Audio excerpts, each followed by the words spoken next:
made possible by the very people who make this argument.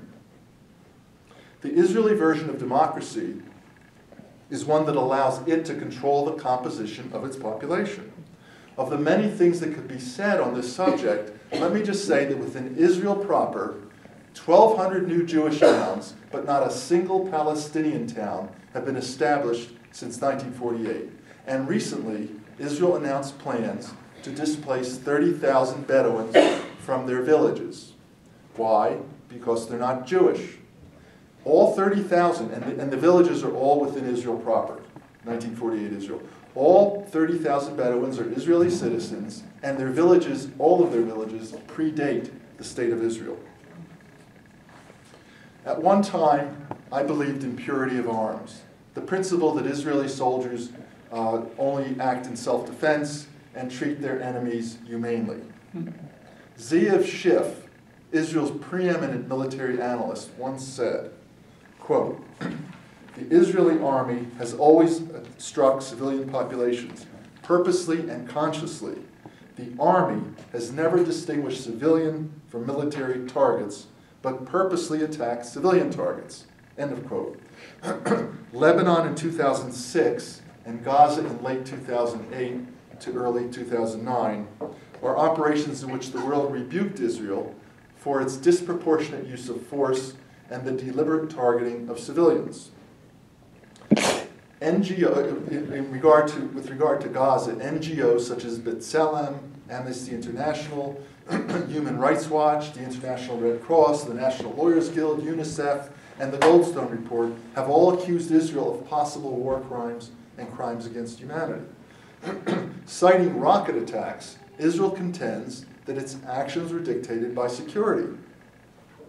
In order to make this argument, Israel must forget that on November 4th, 2008, it violated its truce with Hamas that had reduced the number of rocket attacks from the hundreds per month to just 2 or 3, with the small number being launched by renegade groups not cooperating with Hamas. The Israeli Terrorism and Intelligence Information Center conceded that Hamas had honored the truce. Clearly then, Israel's purpose in violating the truce was not to stop rocket attacks, because the rocket attacks had already been stopped. Its real purpose was to collectively punish the residents of Gaza for supporting Hamas in the 2006 democratic elections, and to destroy Hamas for refusing to collaborate with policies that dispossess their own people.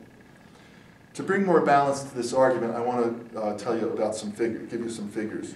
In 9 years, between 2000 through 2008, Palestinian groups launched a total of 8,088 mostly homemade rockets into southern Israel. In just 9 months, from September 2005 to June 2006, Israel launched almost 8,000 infinitely more destructive rockets into Gaza. I would be remiss if I didn't mention Beirut's Dahiyya quarter.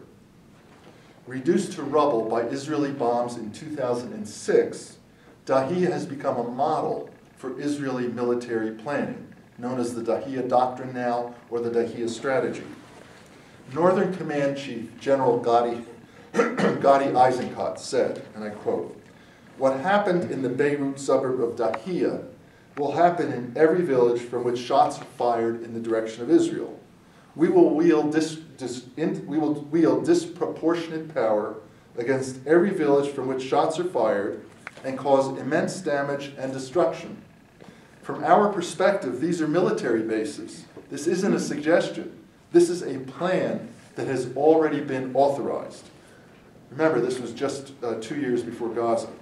Journalist Yaron London, who interviewed Eisenkot, paraphrased Eisenkot and said this, "Without saying so explicitly, we reach the conclusion that nations are responsible for their leaders' acts. In practical terms, the Palestinians in Gaza are all Khalid Mashal, the Lebanese are all Nasrallah, and the Iranians are all Ahmadinejad." End of quote. Israel cannot have it both ways.